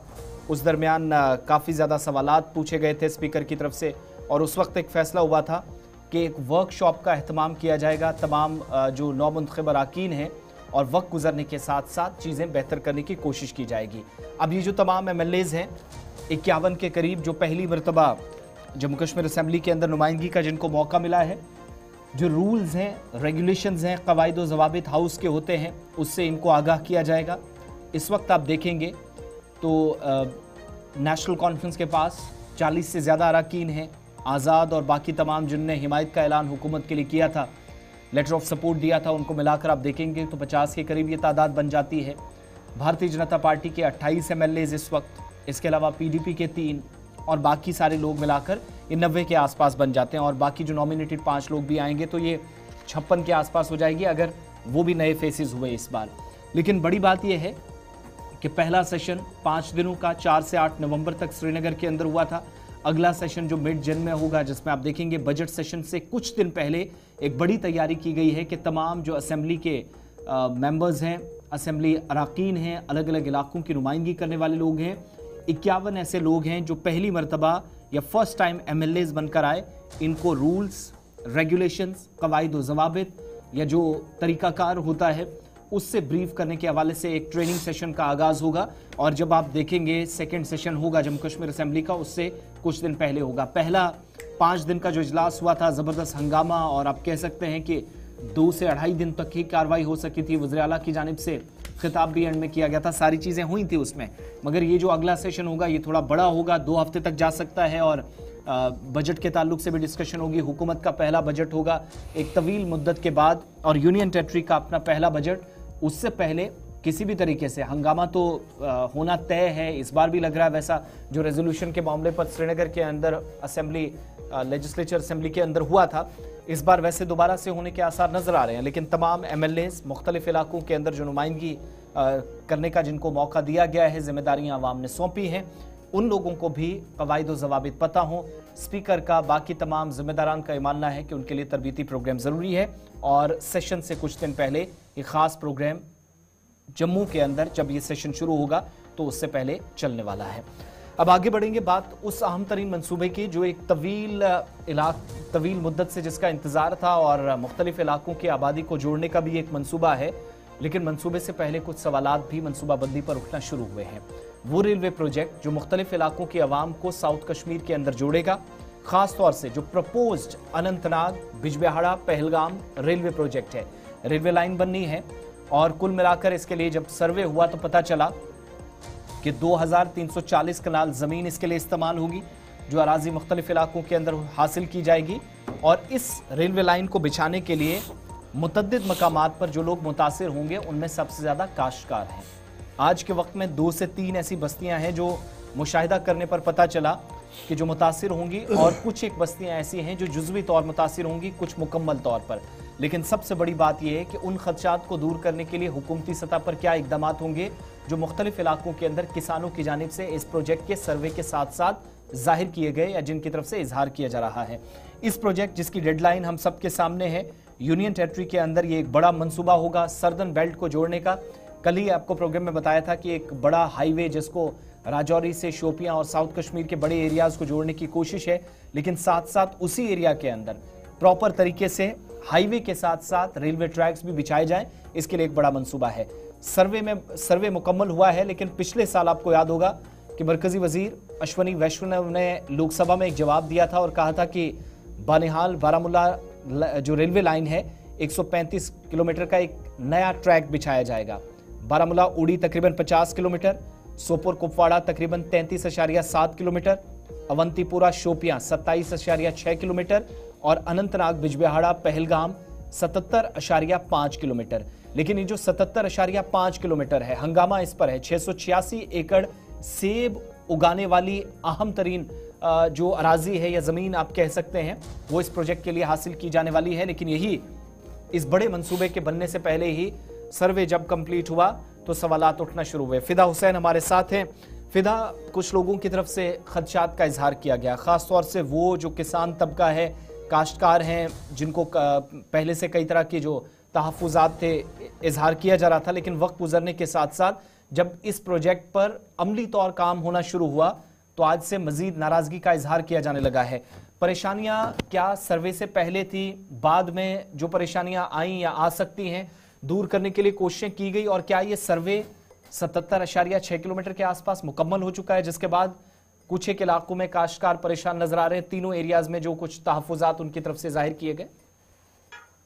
देखिए आसिफ, रेलवे की तरफ से जो भी उनका अमला है, जो भी उनके टेक्निक्स जो उनके जो निशानदी देते हैं वहाँ पे, वो यहाँ पर आए हैं। वो पिछले साल यहाँ पर आए हैं और उन्होंने कई सारे जगहों पे जो निशानदी है वो की है कि कहाँ से इस रेलवे ट्रैक को जो है वो निकाला जाएगा। जैसे आपने खुद भी कहा कि 77.5 किलोमीटर की ये जो लाइन है वो बिछाई जाएगी, लेकिन उससे पहले ही पिछले साल भी कई सारे जो आवाज़ें हैं वो उठनी शुरू हुई थी और उन्होंने ये कहा कि हम रेलवे के वजीर से गुजारिश करते हैं कि यहाँ से वो रेलवे लाइन ना बिछाई जाए, क्योंकि इससे एक तो रिहायशी घर तो वहाँ से मुतासिर होते ही है और साथ में जो धान की फसल और जहाँ पे हम सेब उगाते हैं वो बागात भी ख़त्म हो जाते हैं। और उनका यही कहना है कि हमारी जो रोजी रोटी है वो इस पर है और अगर इस पर असर पड़ता है तो वो साफ तौर पे हमारे इलाके पे असर पड़ेगा। दिरहमा एक ऐसा इलाका है जहाँ पर कुछ दिन पहले भी वहाँ के मकामी लोगों ने ये आवाज़ उठाई है और जो मकामी एमएलए है उनके साथ उन्होंने ये मामला उठाया और उन्होंने कहा कि जो लोकसभा का सत्र जो इस वक्त पार्लियामेंट का सेशन जारी है और जो कश्मीर से रिप्रेजेंट करते हैं मेंबर पार्लियामेंट, चाहे वो मियां अल्ताफ हो या अगर राहुल्ला हो, वो ज़रूर वहाँ पर इस आवाज़ को उठाएंगे और हम चाहेंगे कि आपको यहाँ कोई नुकसान ना हो। अगर लाइन बिछानी है तो हम दूसरी जगह वहाँ से लाइन को बिछाने की कोशिश करेंगे, लेकिन मकामी लोगों में एक डर है, मकामी लोगों के चेहरे पर साफ एक नाराज़गी नज़र आ रही है कि अगर हमारी लाइन जो जिस तरह से वहाँ पे जो निशानदी पहले ही की गई है अगर वैसा ही हुआ तो काफ़ी ज़्यादा नुकसान। चलिए ठीक है जी,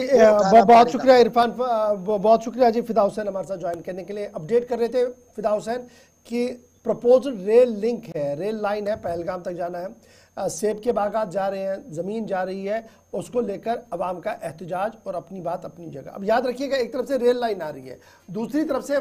एक नई हाउसिंग सोसाइटी बन रही है जहां पर आप साउथ कश्मीर पुलवामा से शुरू करेंगे, पांपोर आएंगे, बडगाम जाएंगे, नारबल से ऊपर तक जाएंगे, हज़ारों कनाल ज़मीन वहां पर भी ली जा रही है और वो सारी वो ज़मीन है जिस पर खेती होती है, जिस पर आपका सैफरान काश्त होता है। और यहाँ पर भी मकामी आबादी सरापा एहतजाज है कि जनाब ये जो प्रपोज्ड हाउसिंग कॉलोनियाँ बनानी है ये किन के लिए है, कौन ले रहा है, कैसे दे रहा है, क्या कुछ हो रहा है। और डिमार्केशन कर दी गई जनाब तकरीबन 500 मीटर लेफ्ट 500 मीटर राइट, कोई भी जी कोई चीज़ नहीं बना सकता है क्योंकि ये सरकार ने सारी ज़मीन लेनी है। तो ये जो नए नए मनसूबों की अब आहट वादी कश्मीर के अंदर सुनाई दे रही है। एक तरफ से तरक्याती मनसूबे ये है, लेकिन दूसरी तरफ से मकामी मेंबर असम्बलियों को इस बारे में कोई इत्तला नहीं है। सूबाई इंतजामिया के चंद अफसरों को ज़रूर इन मनसूबों के बारे में पता है, लेकिन वो टाइट लिप्ड है, जिसकी वजह से मजीद पेचीदगियाँ और मजीद बेचैनी जो है वो नॉर्थ कश्मीर के अंदर, श्रीनगर के अंदर और साउथ कश्मीर के मुख्तलिफ इलाकों के अंदर देखने को मिल रही है। ये जो प्रोजेक्ट है इशफाक 686 एकड़ जमीन सिर्फ वो बताई जा रही है जहां पर सेब उगाया जाता है। और मकामी लोगों से जब हमने बात की, अपनी जगह पता किया, तो पता चला कि मुतबादिल रास्ते भी हैं, लेकिन कुछ एरियाज जिनको जानबूझकर डाला गया है। ये जो आप पॉइंट कह रहे हैं कि मकामी जो अवामी नुमाइंदे उनको पता नहीं, इसी चीज़ पर असल जो हंगामा शुरू हुआ है। मसला तो ये श्रीनगर में जो ये प्रपोज नई कॉलोनियाँ बन रही है उनमें भी एमएलएज को बिल्कुल नहीं पता है। They have taken up the matter. Let us hope so कि उमर अब्दुल्ला उमरा से वापस आएंगे, आ चुके हैं, वो ज़रा इस मामले को देखें और इस नवीयत को ज़रा समझे कि आखिर मामला है क्या।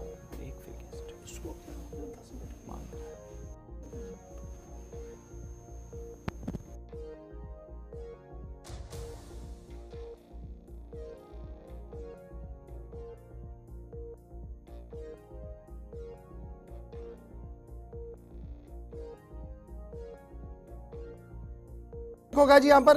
वक्फा होगा। वक्फे के उस पार आएंगे तो मेहमान हमारे साथ ज्वाइन करेंगे। एजाज अहमद मीर साहब होंगे, जो सालिस हैं, एक अहम जिसे आप प्लानर भी कहते हैं, वेडिंग प्लानर भी है, लेकिन सालिस के तौर पर आप इसको देखेंगे। इनसे हम ज़रा गुफ्तगू करेंगे, उनके पास सीधे चलेंगे। पुलवामा से इनका ताल्लुक है। फिर आखिर पर मौसम के मिजाज की भी खबर आपको बताएंगे, और भी कुछ अगर वक्त मिला तो आखिर पर आपकी चंद फ़ोन कॉल्स को भी शामिल प्रोग्राम करेंगे। छोटा सा ब्रेक के फ़ौरन बाद आते हैं।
चलिए जनाब, ब्रेक के बाद दोबारा इस्तकबाल है आपका। प्रोग्राम आप सलाम जेके देख रहे हैं। आखिरी पड़ाव पर हम आ गए हैं और उस मेहमान के पास चलेंगे जो इंतहाई अहम फरीज़ा अंजाम दे रहा है, अच्छा काम कर रहा है। यानी काम वो कर रहा है कि दो ख़ानदानों को मिला रहा है, जिसे आप मैच मेकर भी कहते हैं, वेडिंग प्लानर भी कह रहे हैं, या अंग्रेज़ी उर्दू में इसको सालिस का नाम भी आप दे दीजिए। और ये वो आदमी है जो बारीक बीनी से समझता है कि जम्मू कश्मीर और वसली स्पेशली सूबा कश्मीर के हालात वाक़ात किस तरीके से, जब शादियाँ होती हैं तो क्या चीज़ें देखी जाती है, कितनी बारीक बीनी से देखी जा रही है, और क्या जो हम मुसलसल पिछले कई दिनों से कभी उलमा के पास चले, कभी सिविल सोसाइटी के मेंबरान के पास चले, कभी हम यूनिवर्सिटी के प्रोफेसर से गुफ्तगू करते रहे, समझने की कोशिश की कि लोगों का माइंडसेट क्या है, कैसे इससे बाहर आ सके। लेकिन आज जो शख्सियत हमारे सामने है ये महराज एजाज अहमद मीर साहब हैं। इनका काम ही वेडिंग प्लानर्स है या मैच मिक्सर आप मेकर आप देख लीजिए इसको, या सालिस के तौर पर आप इसको देख सकते हैं। एजाज साहब सठा शुक्रिया अस ज्वाइन करने बापत। इंतहाई अहम मामल यम सात वादी कशीर हिंदन हालात वाक़ातन पे वुचान और यम सात पन्ने वादी पे नज़र त्रावान तो हतवाद न सासवाद सानि बेनि यम मज अत दारित निकाह बापत तरसान। इथे पे लड़के तह इत पे करें चूँकि तुह अत कार सत बराह रास्त ताल्लुक और तुह सान माजन बेन हंद तिम नव नव खुराफात या नव नव तिम जहनस अंदर इख्तरा तम तुम बाखबर कोता मुश्किल अजकिस दोहस अंदर यह निकाह छाड़न तो यह निकाह कर। कम चीज़ तिम युस कोर मोल गोड़े छाड़ान तो कम चीज़ तिम युस गोबर मोल वुचान कि मे हसा गम चीज़। अस्सलामु अलैकुम। गोडनेथ छुस बह तुहद शुक्रिया अदा करान हज ये तुह बुलोवस बह तो यह तुज मेहरबानी कि ताकि लुकन तम वात असल कथ कि रिश्तस क्या लगान टाइम, बिल्कुल चाहे सह कूड़ या लड़का अत मज काफी तुह वोनव कि बेशक काफी तजुर्बे अत मज तिज मतलब ग्रेंद कह कि अस कत्या रिश्ते जोड़ तिज अथ योत सत वाबस्त तो तमाम लुकन पे नजर कि तिमन हालातन पे नजर यमो हालातों किन अकिस लड़कस या अकिस कोड़ खानदरस मज लगान टाइम निकाह करनस जी अत मज मुलविस ज्यादा पहम कैंसन जायन कोड़ मल पाने कैंसन जायन गोबर मल कैंसन जायन लड़का कैंसन जायन कोड़ यानी पाने मुलविस अत मज वजह गोडनिची कथ यथ मज आज सारी खुद बोड़ वजह मान नजरन मज मे फील्डस मज लबन आव तिज बह कथ करान इन सारी खुद फजूल मान सह खानदरस पे रकम खर्च कर इस्लामन मुकर्रर कोर्मुत कि स्योद सादगी सन करियो सा तुम पन खानदर, मगर सह त्रुव जिठन हुंद मिशन मकलो कर अत खानदरस मज तिम बिदात तिम रसूमात कर खड़ा नई कह चीज कर खड़ा यम किन खानदरस मज वारियाह रकम वनकन लगान। तो बस वुचान कि मे दशवनी गरन पे नजर आसान कि कत्या लछ तो कूतः रकम अत मज अत खानदरस लगान। ये बह दशवनी गरन यह कैलकुलेशन करान तो पे बह त्रावान नजर इन बाकियन कुन कि पत कुन तबकह बस पान तह वन ना इम हेकन मौकस पे बचन खानदर कर चाहे सह कूड़ या लड़का वजह ज्यादा पहम फजूल खर्ची तिज गोडनुक फजूल खर्ची अत मज गसान हज तो ब्रोह तह खानदर करान कुन जाए दपान यह कूड़ दीवन हज अस तो पत तिमन दपान यमो पन गर कह नफर या त्रे करान मुकर्रर तो गसान तिमन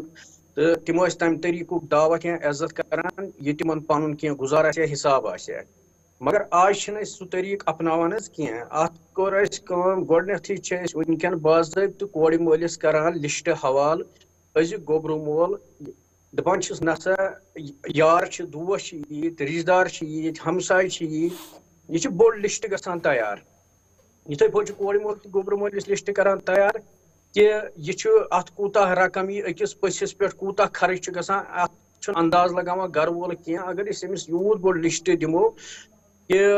हसा यमो यार दोस्त रिश्तेदार ईद हसा यमो वनकन अत दावत पे कि अमिस ताकत कि अगर अमिस पगह बची अगर अमिस बी 4 बची यह हे तिम नख वलित क्या अमिस पत रोजा अमिस गुजार कि यह हे बाकियन बचन तह खानदर कर या अमिस हमसाय वुचान अमिस वुचान कत्या आयत यह कत्या कर अत पे शमूलियत अत कूत खर्च लगान अत ये कैलकुलेशन लगा यह हमसाय रिश्तेदार यार दोस्त तिम हेकना यह मौकस पे अमिस खानदर कर अत वाहिद इलाज बह वनान तह प्रेथ कह बह वन कि तमाम लुकन पजे अत पेट अगर कुन ते गरस रिश्ते जोड़ो या इमन दपो यह कूड़ दिवन सा अस करो गोबर मोलिस तम सोरे ज्यादा पहम गोबर मोलिस तम तिक स्टार्ट करान गोबर मोल यह अगर यह गोबर मोल दप पन मेम्बर 7 यमो पन 7 मेम्बर अमिस पे लोड कह यम अत पे अंद पत वुचान बाकियन हमसाया यार दोस्त रिश्तेदार तम दपान ना पन्नी यमो कोर यथ पट अस तज करो यथे पट अस तज करो यथे पट एजाज साहब अख पहलू कि युस खेन चन अत मज लेकिन यम सात शुरुआत करान अम सात क्या मालिस अमिस माज हंदिस दिमागस मज नचान यम सात तुह सत कत करान कम चीज प्रायोरिटी यछान वुचुन अकिस लड़कस तो अकिस लड़की अंदर वुच गोडनिकुई चीज अकिस कोड़ मलिस दपान अमिस कोड़ करियो सा रिश्ते सह कैंचन तबकन अंद हेथी नकार करान तो तथ मन सह कैंचन या सह वन मे गोस अमिस गवर्नमेंट एम्प्लॉय गोस मे आसन नत गोस बिजनेस आसन करान फजाई तमे आय गोस बिजनेस आसन करान तो सह तथ मिसाल थी दिवान यम तरीके गोस बिजनेस आसन करान अद हज करो अस रिश्ते अस न करो न मिसाल दसिल छान तथ मन मजूर अत मन सेल्स मैन अत मन मुख्तलिफ चीज इस बिचो रेडस पे पन्ने रोपये दह हल हल कमावान तिम अत मज वन कि अत तबकस सत फलान कम करान यह पेंटर यह छान यह मतलब यह सा यह दसित यह फलान तबकस सत करान यह पन्ने रोपये दह जेनान तिम दपान ना तबकन करवुन रिश्ते साफ इनकार करान कोड़ मोल इन तबकन रिश्ते करने खतर तो बल्कि वन कि अस गोस यम तरीके दियो तुम रिश्ते गवर्नमेंट एम्प्लॉय या बिजनेस वोल तो मगर अस ये नजर त्रावान अस लिस्टस मज आसान मान सा कम बिजनेस मैन यम तो कम गवर्नमेंट एम्प्लॉय यम न सारे हेको दित कह मगर अक्सर वन ना अस गई 2 तबका आसान कि तिम बाकियन तबकन मानान कह वजह गसान वरी गसान तो इन कोड़न हेकान यह पन कोड़ मोल वक्तस पे खानदर करित कहें पे दयम चीज अत मज कि बोड़ बार वजह अत मज मान उनकन डिमांड करान यह दपान अस वातन सा यूत मतलब अस वातन सानी बची अहम मान खतर तिकाज मे बसान शायद पूरे मुल्कस अंदर ये हालात कि डॉवरी मांगने एलानिया तौर गैर एलानिया तौर और मे बसान शायद अंदर ट्रेंड वारिया कम लेकिन पतमिस अकिस रेतस दौरान यम सात कत कर हर एक वो ना चाहे दर पर्दे सही लेकिन हर कह मंगान चूंकि तुम अत सत वाबस्त तुह पता दुत कम तो होत कम रोट कम तो दुत कम तुह नी सोरे अयान बयान क्या पज पे दहेज डॉवरी अजकिस दोस मज बोड़ नोसुर मेनिस ये माशरस अंदर ये पिरवर आज तम वन ना अत मन यह मसल कि मतलब यम सात अकिस कोड़ मोल कर स्टार्ट करान कोड़ मोल यम सह डिमांड कर अकिस गोबर मोलिस मोहरस कि ताकत नबर मे हसा गसन यूत मोहर अस दप मे हसा मेनिस बची गसन यूत मोहर तो गोबर मोल हेकान सह रकम यह सा यह दिथ या पे सह गोबर मोल तिम डिमांड करान दपान है ना अगर तुम मोहरस करो डिमांड अस तज करो तुम डिमांड अस दियो तुम फलान फलान चीज अद तिम डिमांड हेकान गसित अगर न कोड़ मोल कश पे मोहरस कर डिमांड मे बसान यह सा यह गोबर मोल क्या डिमांड करान योड़े कि अस गो फलान फलान चीज ये मे गोडनेथै अर्ज कोर अत मन ज्यादा पहम यह फजूल खर्ची आय अत मन खर्चात तिम अत मज यम ना पजहन करें कहें अस वन ज्यादा पहम अक्सर सारे यह माइंडस मन चलान कि दाज किस बुनियादस पे हसा सन रिश्ते रुकान मगर दाज किस बुनियादस पे कम रिश्ते रुकान हालांकि अस लुकन मज तह लुक उनकन तिम लालची तम दपान ना अस हसा गकिस कोड़ मोलिस अस हसा करो तन अमिस लड़कस खानदर यन मतलब नोम चीज गस और मिलन अगर अस नोम चीज मिलन तेल हज करो या कोड़ मोल इथे पे बाज़ाब्त डिमांड कर अस गोस यूत मोहर गसन अगर अस यूत मोहर गि तेल करो अतन यह सा यह निकाह तो यह कम वारिया कम मगर ज्यादा पहम तिम पहलू अत मज निकाह रुकावट यह सा यह बनस मज यम कोड़ मोल या गोबर मोल पाने खड़ा करान वजह यह एरिया वन सारी कोर मल दपान ज्यादा पम कास्ट यह बड़ बार प्रॉब्लम ये सानिस समाजस मज दपान फलान कास्ट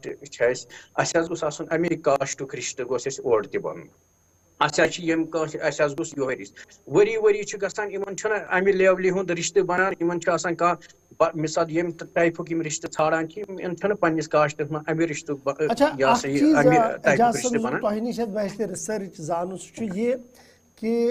सैनिस घरस अंदर यम साथ कत चलान निकहच कोर मुतलिक लड़कस मुतलिक अत अंदर हतमी फैसले मर्द सुंद आसान कि घर वाजन हुंद जिट अक्सर वनान ओतर पे कि ना जनान अगर फैसले कर तो हालात हेकन बदलित मर्द कैसा कंप्रोमाइज करने खतर आसान तैयार लेकिन जनान फोक सोन तबकु यम हसा बड़ एडमेंट कि ना यम चीज कर इथे पे कर इथे पे अन यूथ तुहस मुशाहिदस अंदर कि बिल्कुल यह दलील कि अस पन पन्ने घर वाजन पन्ने बेन पन्ने माजे समझावन कि हालात क्या बिल्कुल तुहज कत हत मज 100% सही वजह मतलब वनकन मान कुन कारस मज रुकावट बने इथे पे रिश्तस में रुकावट बनान यह कर ज्यादा पहम लड़ीज खड़ा क्या गरस मज ज्यादा पहम यथ दौरस मन चलान आज लड़ीज नहीं होन तिक तिम ये बच्ची खानदर कर तम बाज़ाब्त पे मर्दन वन तुम करो कत तम पाने कत कर दपान करो पाने इन सत अस यह सा यह तुम क्या वन करो यह सा यह फलानिस रिश्त यह मंजूर अस रिश्त नमो नमो तरीको गसन तम बाज़ाब्त दिवान मान क्या क्या गसन सानी बची क्या गसन मगर तथ मन अहम किरदार कर लड़ीज यम बची हालांकि तिहद यम वालदेन तम दपान ना परवाह कह यह ठीक रिश्त तुम दितु यह असल रिश्त या अम ब्रो तह रिश्त तम असल सान लड़ीज पाने यह सा यमो फुकर तम तो यस मान ज्यादा पहम वन बह यम लड़ीज अत मज ज्यादा पहम यह सा रुकावट बनान तिक मर्दन काफी तजुर्ब अगर मानी हिसाब मर्दानी तम थवान सह बेहतर क्या मर्दन तम 10 शयन गसान 10 शयर वथान तम यह सा यह नबर नेरान लड़ीज गरन मज अकिस लड़ीज सह तजुर्ब अकिस मर्दस तिकाज अकिस मर्दस सरसी पे नजर अकिस लड़ीज पन्निस गरस पे नजर सह पन्ने 4 वरी अंदर तमिस कत नेबरिमन हालातन पे नजर कि नेबर क्या गसन क्या सह यकदम कर फैसला चूंकि तुम बेहतर काम कर दोन खानदान नजदीकी करान रिश्ते करनावान अक्सर रिश्ते छनान तनिस वादी अंदर दुरुस्त दुनिया अंदर यह सिलसिल चलान सनिस रियासत अंदर तह सिलसिल अक्सर वजह क्या रिश्ते छन कि सो खबर तह नश कि रिश्ते छनान वजूहत क्या बुनियादी अजकिस दोहस अंदर वजूहत तो मगर बह कर कह अहम वजूहत बयान यम ज्यादा पहम टच थवान नंबर 1 गसान अत मन सारी खुद बोड़ गसान गोबर मोल महरुक रकम करान अमिस कोड़ पे मुकर मिसाल अमिस करान मिसाल कह रकम कर बह टारगेट अमिस मिसाल रॉपिस 5 लाख करान या 10 लाख करान अमिस गोबर मोलिस गोडनेथी आसान नजर या सा यह बासान ये कूड़ सनिस गरस मज वात अमिस छीन बह महर तो अमिस लड़कस तह नजर बह दप अमिस बह त्राव दुकान बह कर फलान कार बह कर फलान बिजनेस दी यह रकम यूर बह दिमे वरी गसित अत अलाव अगर मतलब अत यूत रकम वातान कन यह ये जायदाद यह सन सोरे कन तो यह नकद रकम यह कर मे हवाल पे यह लड़क या लड़क सन गरिक अमिस बाज़ाब्त यह निवान तो पे यह कूड़ अमिस दपान ऐ थोत 1 वरी टाइम वन गई 2 वरी अस दीतो यह वापस वन जायदाद न्यू मे महर गरक्यों तह मे अत मज कह जायदाद दितमुत अत मज मे गरक्यों तह रकम दितमुत अत मज मे महरुक सह मे पन हक सह रकम तह समा वारिया बोड़ रकम सह दीतो वो वापस तुम वो मिसाल वरी गम या कह टाइम गत गो वारिया सह अमिस हस्बेंडस या अमिस गोबर मोलिस वन यह रकम दीतो तुम वापस तो पे गसान वापस उल्ट केस दपान ना अस दिमो ऐ फलान दो ये दो दो गसान रेत रेत गसान वरी वरी इम हेकान ये वापस अमिस दिवान कह वजह गसान अमिस बची अमे वरिच या अमिस लड़क युस अमिस हस्बैंड अमिस अमिस नफरत गसान दपान ना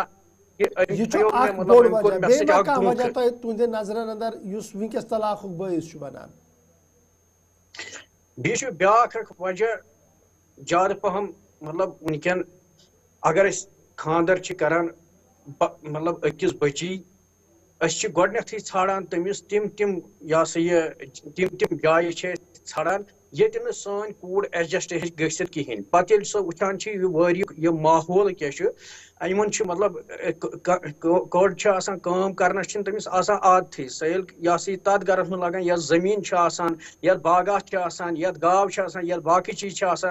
कि तमिस तम रुकावट वजह गसान सह हेकान मान तूत सह लूड़ चलित सह वापस दपान हे मे दी वास्ते मे त्रो तुह यल या तिम वरी तमिस दपान ना लगक न सानिस गरस में अत करो वन आराम सान एंड अगर न सानिस गरस लायक आसक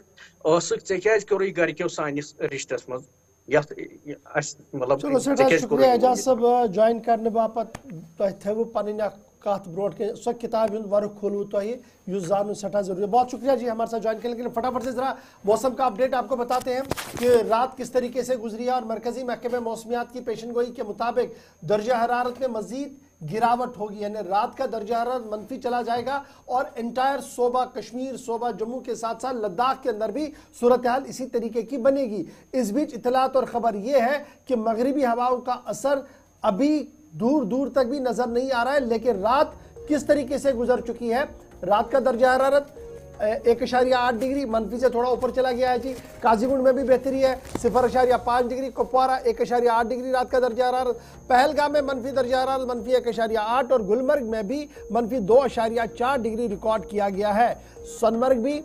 मनफी 2.8, कोकरनाग में मनफी 0.2, पुलवामा में मनफी 0.8, बड़गाम में 0.5 और शोपिया में भी मनफी 1.4 डिग्री रिकॉर्ड रात का दर्जा हरारत किया गया है। आज दिन में बादल भी रहेंगे और हल्की सी धूप भी आपको दिखेगी। जम्मू के मुकाबला देखिए, जम्मू में रात दर्जा हरारत 11.0 डिग्री, बानिहाल 2.0, भद्रवा 2.3, कटरा 10.6 और किश्तवाड़ के अंदर 5.8, लेकिन पूरे दिन धूप आ सकती है। सांबा की सूरत हाल 6.6 रात का दर्जा हरारत, पुंछ के अंदर 9.8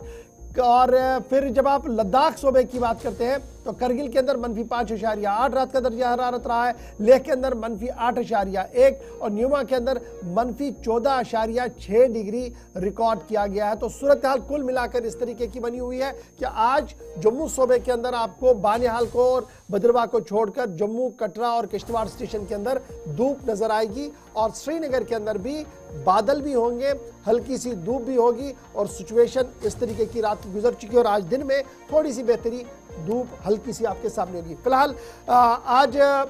प्रोग्राम का वक्त यहीं पर इख्तिताम पजीर। आज फिर से माजरत के जब मुज़ाकरात और बातचीत का सिलसिला चलता है तो बड़े मामलात रहते हैं तो आपकी कॉल रह जाती है। कल थोड़ा इस तरीके का बंदोबस्त करेंगे कि आपकी कॉल्स को शामिल प्रोग्राम करवा सके। फिलहाल मुझे और आसिफ को देंगे इजाज़त, इस उम्मीद के साथ कि कल सुबह प्रोग्राम सलाम जेके में दोबारा हाजिर खिदमत रहेंगे। प्रोग्राम रहेगा सलाम जेके, आप हमारे साथ बने रहेगा। अल्लाह हाफ़िज़।